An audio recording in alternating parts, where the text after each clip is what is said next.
Thank you so much. Thank you. Hello, Glasgow. Thank you very much. Thank you. Please. Well, it is wonderful to be back in the UK. It is, let's face it, wonderful to be traveling anywhere these days. And thank you, Sheila, for that outstanding introduction and for all the work that you are doing in a part of the world that is feeling the effects of climate change right now. Thank you for making what sometimes can seem a bunch of abstract numbers painfully, immediately real. So we're very grateful for her. I am a private citizen now. So trips like this feel a little bit different than they used to. I don't get invited to the big group photo. Traffic is a thing again. Music doesn't play when I walk into the room. On the positive side, I can give a speech like this without wearing a tie and not create a scandal back home. I hope. But even though I'm not required to attend summits like this anymore, old habits die hard. And when the issue at hand is the health of our planet and the world our children and our grandchildren will inherit, then you will have a hard time keeping me away.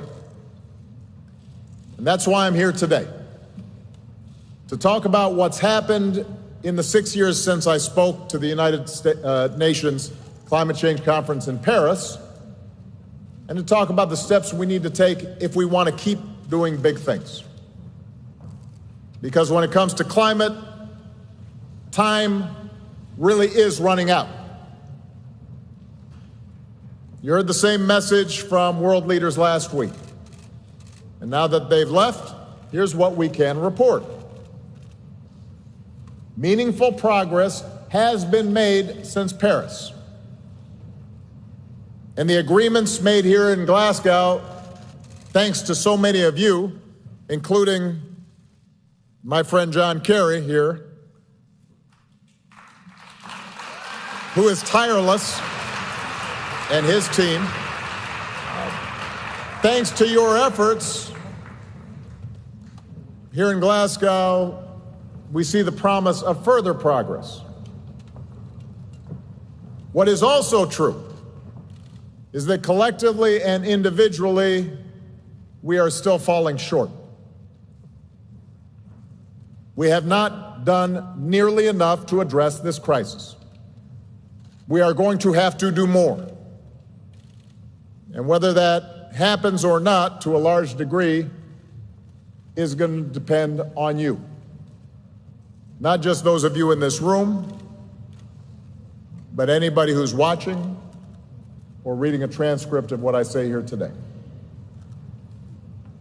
That was true 6 years ago as well.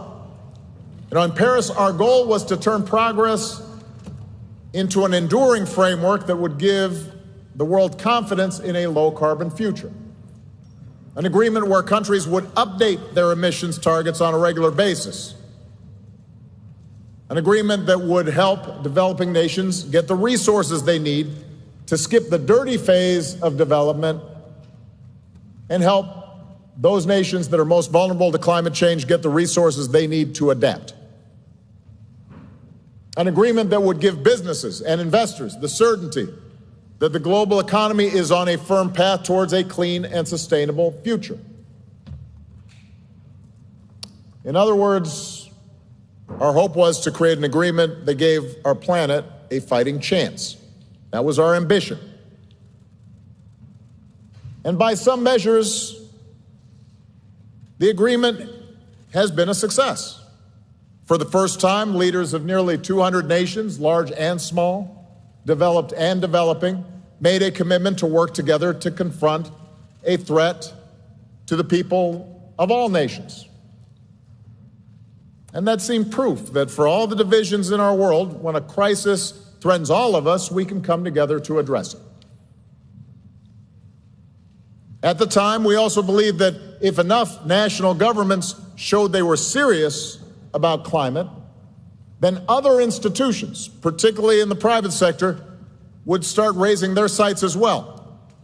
And over the last 6 years, that is what's happened. Today, more than 1/5 of the world's largest companies have set net zero emissions targets. Not just because it's the right thing to do for the environment, but in many cases because it makes sense for their bottom line. More than 700 cities in more than 50 countries have pledged to cut their emissions in half by the end of the decade and reach net zero by 2050. About a third of the global banking sector has agreed to align their work with the Paris Agreement.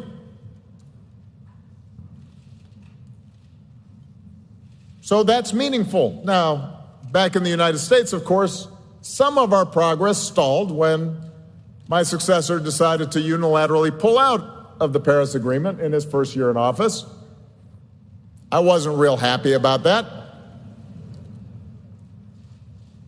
And yet, the determination of our state and local governments, along with the regulations and investment that my administration had already put in place, allowed our country to keep moving forward, despite hostility from the White House. The $90 billion investment that we made in 2009 helped to jumpstart the clean energy industry in the United States, and markets adapted, and so did consumers. And even when the Trump administration rolled back emissions requirements for automakers, along with regulatory changes and efficiency standards, many businesses chose to stay the course.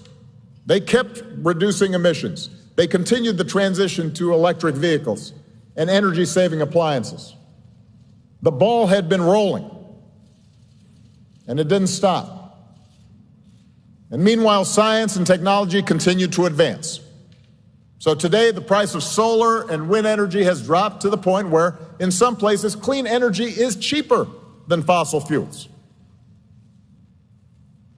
Around the world, scientists and entrepreneurs are integrating abundant renewable energy, more powerful batteries, breakthroughs in fields like synthetic biology to invent a better future that is healthier and more affordable. That's all good news for the planet. And it is also good news for people looking for a job. In the U.S. alone, more than 3 million people now work in clean energy-related jobs. That is more than the number of people currently employed by the entire fossil fuel industry. So despite 4 years of active hostility toward climate science coming from the very top of our federal government, the American people managed to still meet our original commitment under the Paris Agreement. And not only that, but the rest of the world stayed in the deal. And now, with President Biden and his administration rejoining the agreement, the U.S. government is once again engaged and prepared to take a leadership role. And everybody who's been watching John Kerry run around here knows that we take that role seriously. As the world's second largest emitter of greenhouse gases, the U.S. has to lead. We have enormous responsibilities. And obviously, we still have a lot of work to do. But last week, Congress passed President Biden's bipartisan infrastructure bill that will, among other things, create jobs manufacturing solar panels and wind turbines and batteries and electric vehicles, and build out the first ever national network of charging stations so families can travel across the U.S. in electric vehicles. And I'm confident that a version of President Biden's Build Back Better bill will pass through Congress in the coming next few weeks. And here's what it will mean when that bill does pass. That legislation will devote over $500 billion to reduce greenhouse gas emissions by over 1 billion metric tons by the end of the decade, at least 10 times more than any legislation previously passed by Congress. Along the way, it will reduce consumer energy costs, it will invest in a clean energy economy, it will create hundreds of thousands of jobs, and it will set the United States on course to meet its new climate targets, achieving a 50 to 52% reduction in greenhouse gas emissions below 2005 levels by 2030. So the U.S. is back. And in moving more boldly, the U.S. is not alone. Earlier this year, the UK government, our hosts, announced a plan to cut emissions by almost 80% by 2035. This summer, the European Union put themselves on a path to carbon neutrality by 2050. Korea passed a Carbon Neutrality Act in September that requires the government to cut greenhouse gas emissions 35% or more by 2030. The Canadian government has laid out a path to carbon neutrality by 2050 with milestones to hit along the way. So, Paris showed the world that progress is possible, created a framework. Important work was done there, and important work has been done here. That is the good news. Now for the bad news. We are nowhere near where we need to be yet. For starters, despite the progress that Paris represented, most countries have failed to meet the action plans that they set 6 years ago. And the consequences of not moving fast enough are becoming more apparent all the time. Last month, a study found that 85% of the global population has experienced weather events that were more severe because of climate change. Stronger storms, longer heat waves, more intense flooding, crippling droughts. Parts of the world are becoming more dangerous to live in, triggering new migration patterns and worsening conflict around the globe. It's one of the reasons why the U.S. Pentagon and other U.S. agencies have said that climate change poses a national security threat for the U.S. and for everyone else. But not only did we not hit all of the targets that were pledged in Paris, but remember, Paris was always supposed to be a beginning, not an endpoint, of our joint effort to control climate change. Back in 2015, we knew that even if the commitments made as a part of the Paris Agreement were fully met, we would still fall short of our goal of keeping global temperature increases below 1.5 degrees Celsius. And that's why Paris was designed to be a framework for countries to constantly ratchet up their ambitions as they got more resources and as technology reduced the cost of transitioning to a clean energy economy. So, we come now here to Glasgow, and just was as true with the Paris Agreement, there is good news and bad news about what has happened here this past week. The good news, in large part because of the efforts of the people in this room, the hours of work that you spent with, weak coffee and bad food and feeling sleepy. Because of you, countries around the world are recognizing this is a decisive decade to avoid a climate disaster and are setting some really important goals for 2030.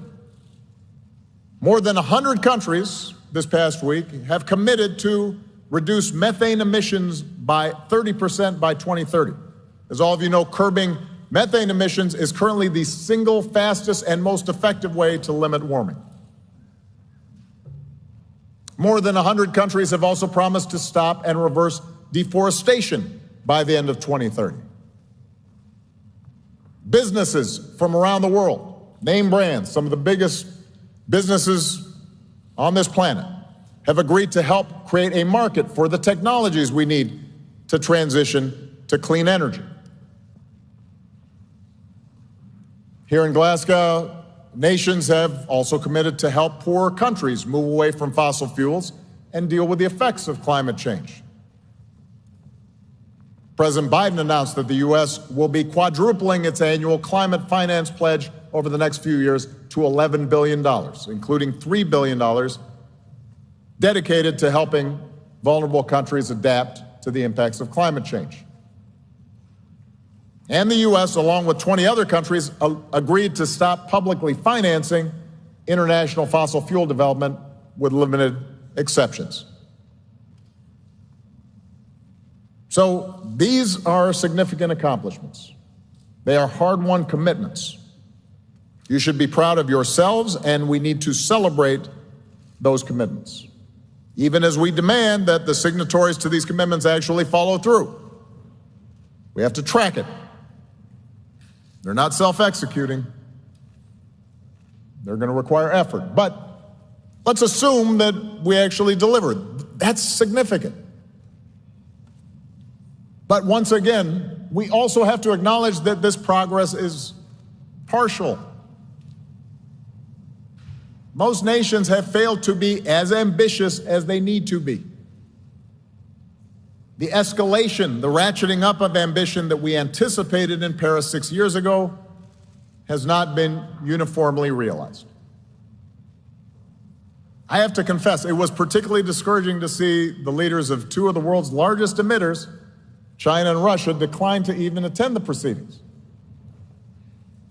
And their national plans so far reflect what appears to be a dangerous lack of urgency, a willingness to maintain the status quo on the part of those governments. And that's a shame. We need advanced economies like the U.S. and Europe leading on this issue.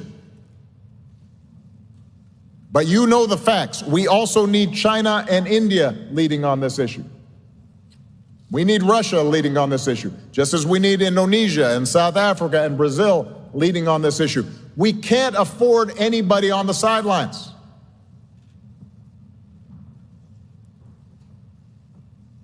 I recognize we're living in a moment when international cooperation has waned.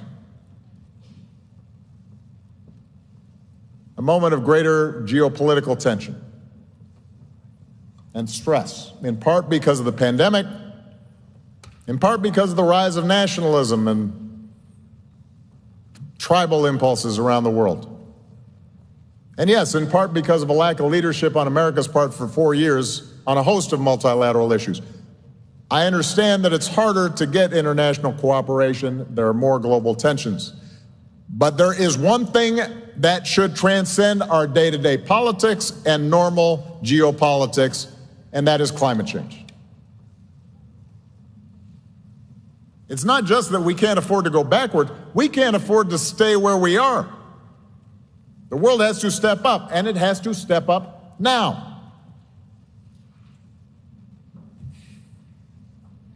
So how is that going to happen?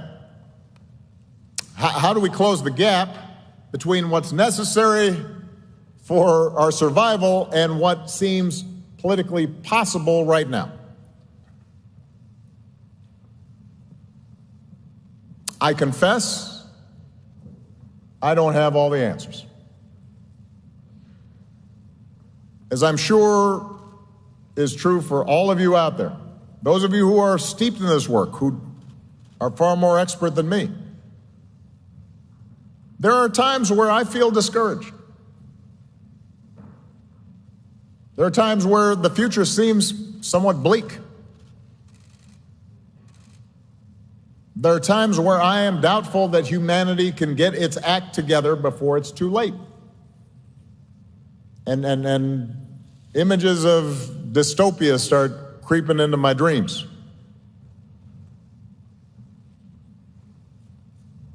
And yet, whenever I feel such despondency, I remind myself that cynicism is the recourse of cowards.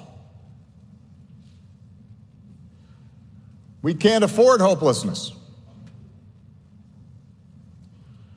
Instead, we are going to have to muster the will and the passion and the activism of citizens pushing governments, companies, and everyone else to meet this challenge. That's what allowed the U.S. to do its part over the last few years to meet our climate goals, even when we didn't have much leadership on it. It wasn't just elected officials or CEOs doing the right thing. It was ordinary Americans making their voices heard, making it clear we need to solve this problem regardless of the obstacles. People who organized and educated others in their communities, people who put pressure on businesses and governments to do better, people who turn their passion into votes. That's the kind of commitment we're going to need going forward. Because let's face it, this is not just about raw numbers. This is not just about science. This is about politics. It's about culture. It's about morality. It's about the human dynamic. How do we work together to get a big thing done? And it's about participation and power. Thinking back on my own experience as president, I would have had the power to do even more to fight climate change during my time in office if I'd had a stable congressional majority that was willing and eager to take action. And for the bulk of my presidency, I didn't have that majority. Gaining such majorities require an engaged citizenry willing to do what it takes to reward politicians who take this problem seriously and send out of office those who don't. I am convinced that President Biden's Build Back Better bill will be historic and a huge plus for U.S. action on climate change. But keep in mind, Joe Biden wanted to do even more. He's constrained by the absence of a robust majority that's needed to make that happen. Both of us have been constrained in large part by the fact that one of our two major parties has decided not only to sit on the sidelines, but express active hostility toward climate science and make climate change a partisan issue. Perhaps some of you have a similar dynamic in your own countries, although generally speaking, the United States seems to have a more vigorous opposition to climate than in many other places. But my broader point is that's got to stop. Saving the planet isn't a partisan issue. I welcome any faction within the Republican Party in the United States that takes climate change seriously. And that may be a rare breed right now, but keep in mind, such Republican elected officials used to be commonplace, used to exist. President George H.W. Bush, a Republican, was one of the first U.S. presidents to officially recognize the threat of climate change, was a signatory to the Rio Accord. If we are going to act on the scale that's required, climate change can't be seen anywhere in the world as just an opportunity to score political points. And for those listening back home in the U.S., let me say this. It doesn't matter if you're a Republican or a Democrat. If your Florida house is flooded by rising seas, or your crops fail in the Dakotas, or your California house is burning down. Nature, physics, science do not care about party affiliation. And what is true in the United States is true in every nation. We don't just need the Democrats or the Green Party or progressives to be working together on this existential problem. We need everybody, even if we disagree on other things.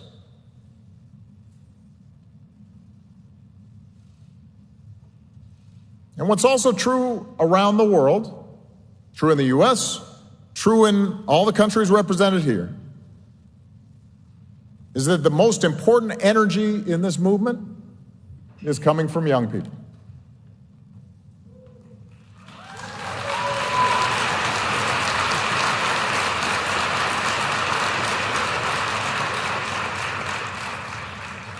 And the reason is simple. They have more stake in this fight than anybody else.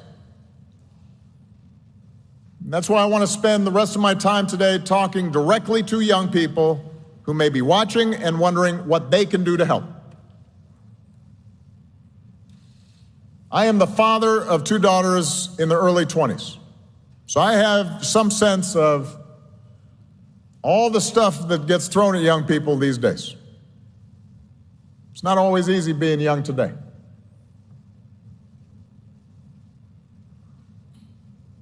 And for most of your lives, if you're in that generation, you've been bombarded with warnings about what the future will look like if you don't address climate change. And meanwhile, you've grown up watching many of the adults who are in positions to do something about it either act like the problem doesn't exist or refuse to make the hard decisions necessary to address it. And that's a source of real anxiety and real anger at older people. And some of you no doubt wonder if you'll be able to be safe in the community where you've grown up, whether you'll have to raise your own kids in a world ravaged by extreme weather and climate migration and conflict. As one 16-year-old said, "For us, the destruction of the planet is personal."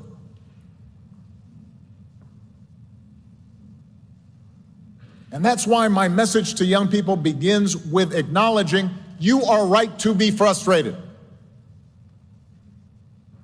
Folks in my generation have not done enough to deal with a potentially cataclysmic problem that you now stand to inherit.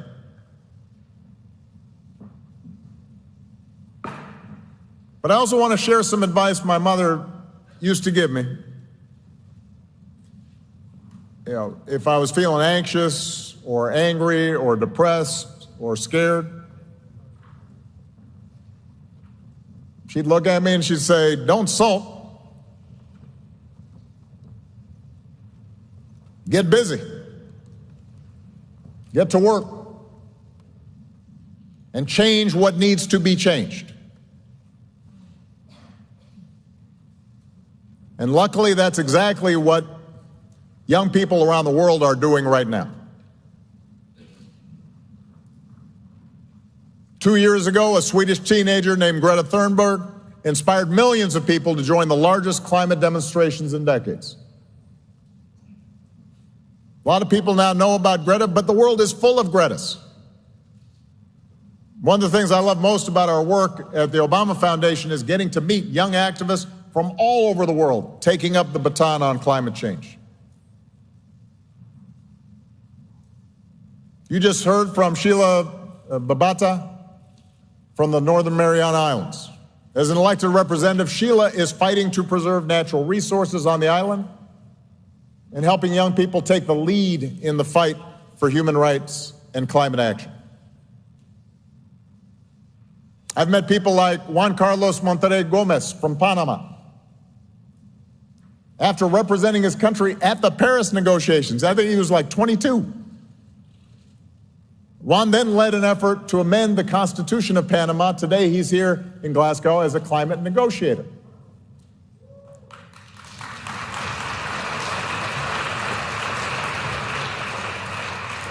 You've got Colette Pinchin Battle, who is the founder and executive director of the Gulf Coast Center for Law and Policy in Louisiana, back in the States. They're a nonprofit helping communities of color across the South that are already feeling the effects of climate change, rebuild after disasters, and build more sustainable communities and more sustainable economies. And then there's Louisa Neubauer, an activist who leads Fridays for Future strikes in Germany. During the global climate strikes in 2019, Louisa helped organize 270,000 marchers in Berlin, put pressure on German political parties to take climate change seriously. Climate change is frightening, she said. So the question is, how can we turn this anxiety into something constructive? That's what these young leaders are already doing. I'm really looking forward to sitting down and talking with some of them in a separate forum later today, because they're not just working for their own countries, they are forming a movement across borders to make the older generation that got us into this mess see that we all have an obligation to dig ourselves out of it. And if those older folks won't listen, they need to get out of the way.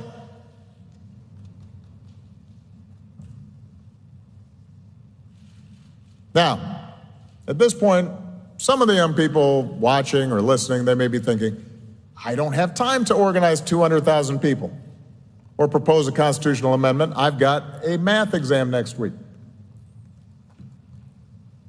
I get that. I promise you, unlike Greta, I was not on the cover of Time magazine when I was 16 years old.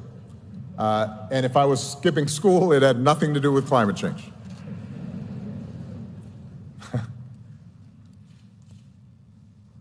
But there are plenty of things that each and every one of you young people can do that won't require devoting your entire life to the cause, but will make a real difference. The first and most important is, if you are age eligible, to vote the issue. Vote like your life depends on it, because it does. I recognize that a lot of young people may be cynical about politics, but the cold, hard fact is we will not have more ambitious climate plans coming out of governments unless governments feel some pressure from voters.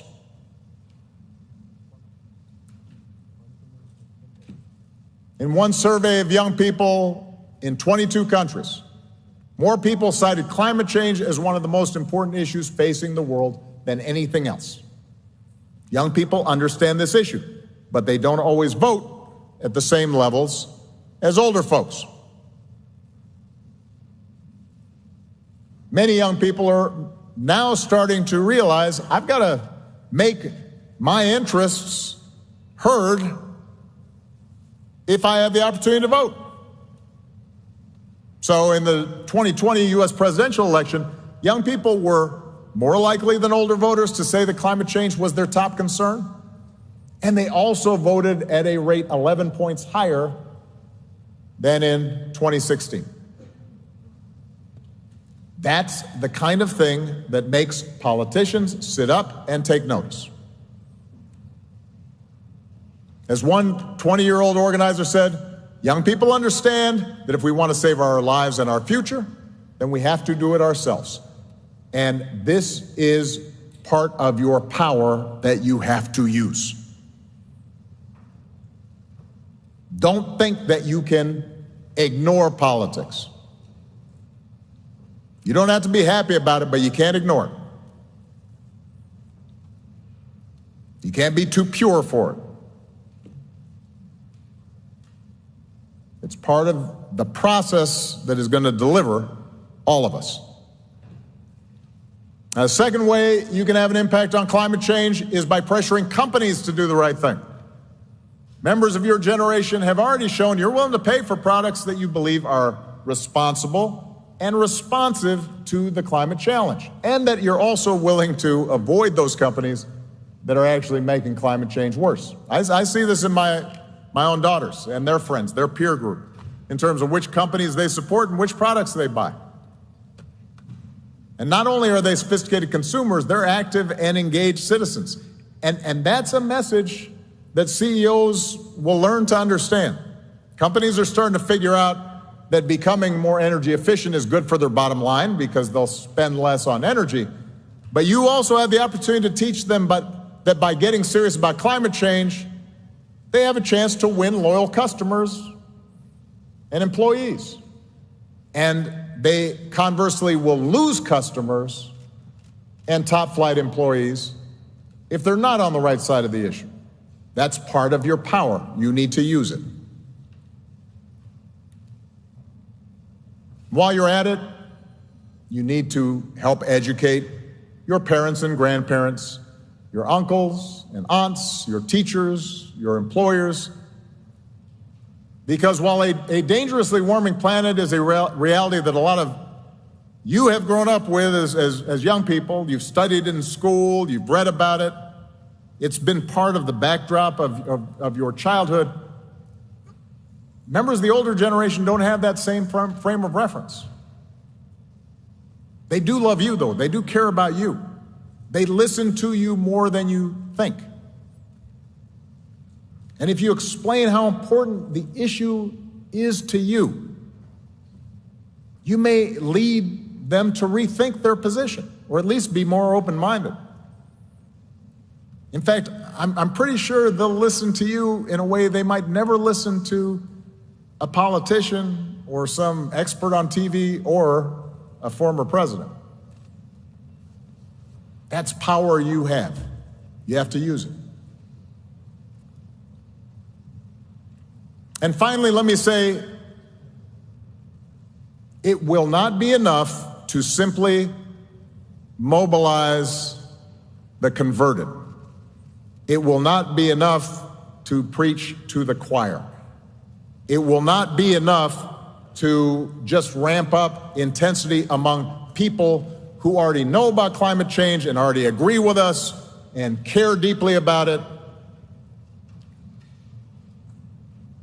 Protests are necessary to raise awareness. Hashtag campaigns can spread awareness. But to build the broad-based coalitions necessary for bold action, we have to persuade people who either currently don't agree with us or are indifferent to the issue. And to change the minds of those fellow citizens in our respective countries, we have to do a little more listening.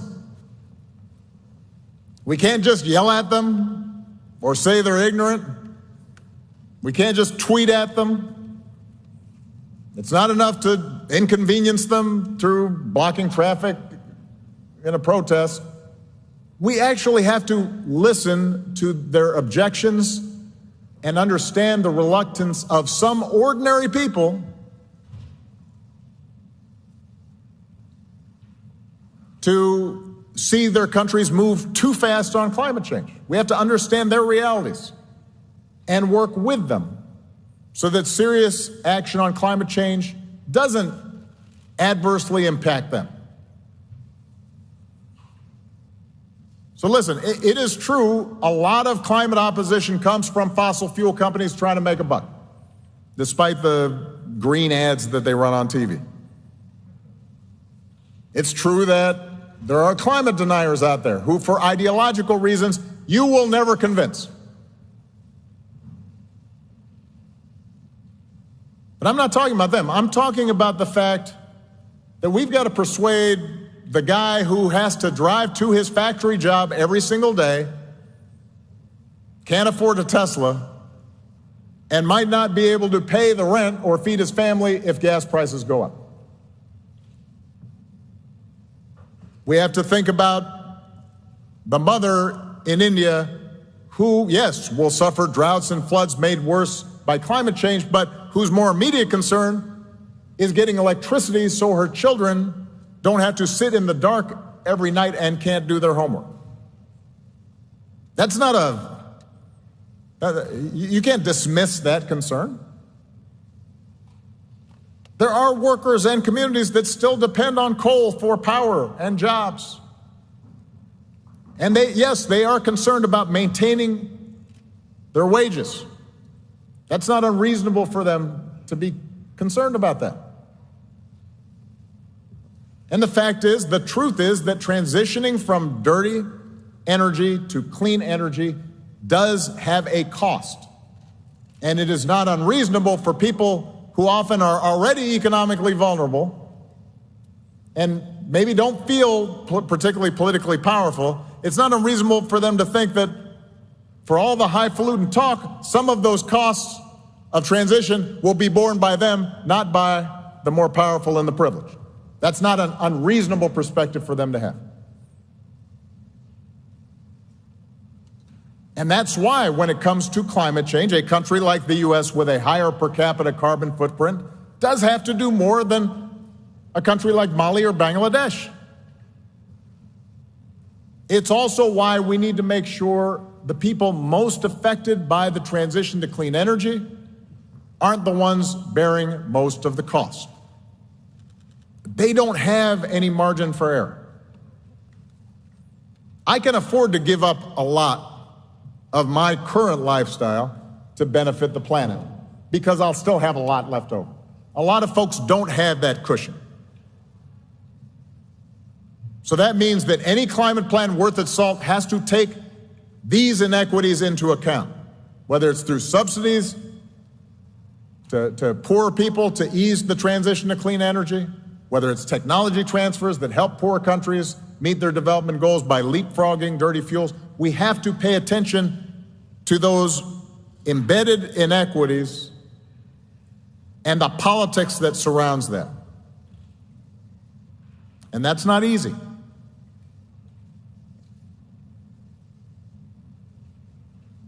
So let me close by being blunt. Keeping the rise in global temperatures to 1.5 degrees Celsius will not be easy. It is going to be hard.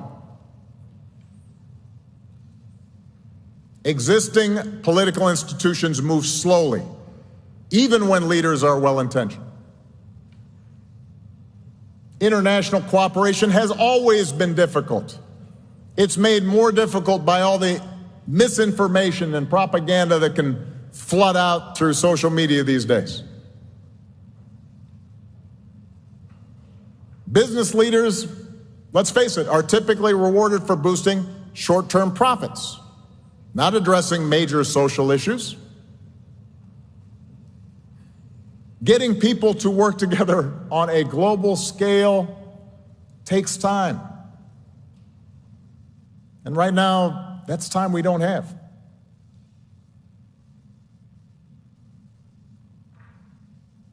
So if we're honest with ourselves, yes, this is going to be really hard.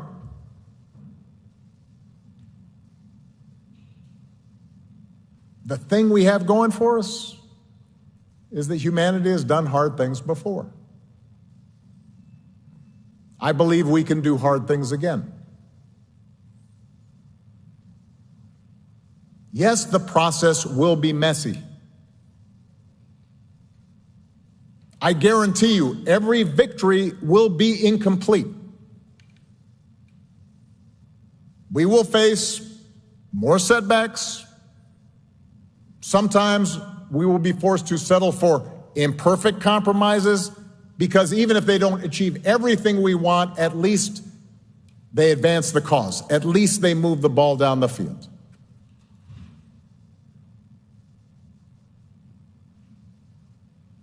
But if we work hard enough for long enough, those partial victories add up. If we push hard enough, stay focused enough, and are smart about it, those victories accelerate and they build momentum. If we listen to those who are resistant and we take their concerns seriously and we work with them and we organize and we mobilize and we get our hands dirty in the difficulties of changing political dynamics in our countries, those victories start happening a little bit more frequently. If we stay with it, we will get this done. So to all the young people out there, as well as those of you who consider yourselves young at heart, I want you to stay angry. I want you to stay frustrated. But channel that anger.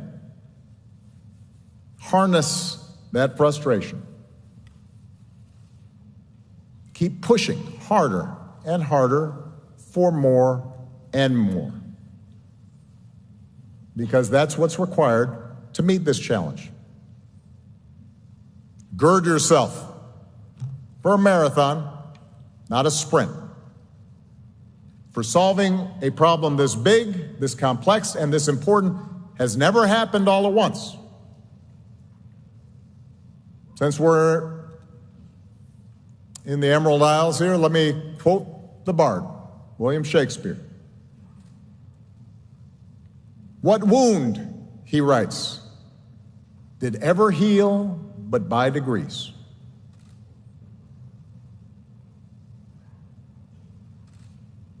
Our planet has been wounded by our actions.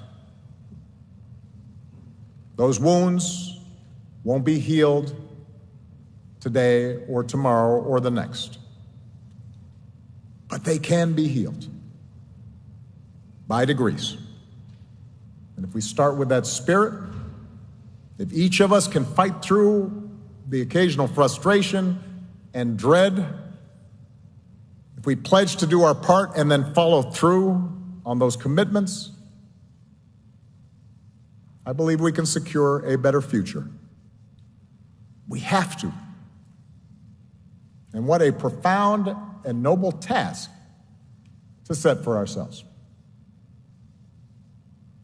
I'm ready for the long haul if you are. So let's get to work. Thank you very much, everybody. Thank you.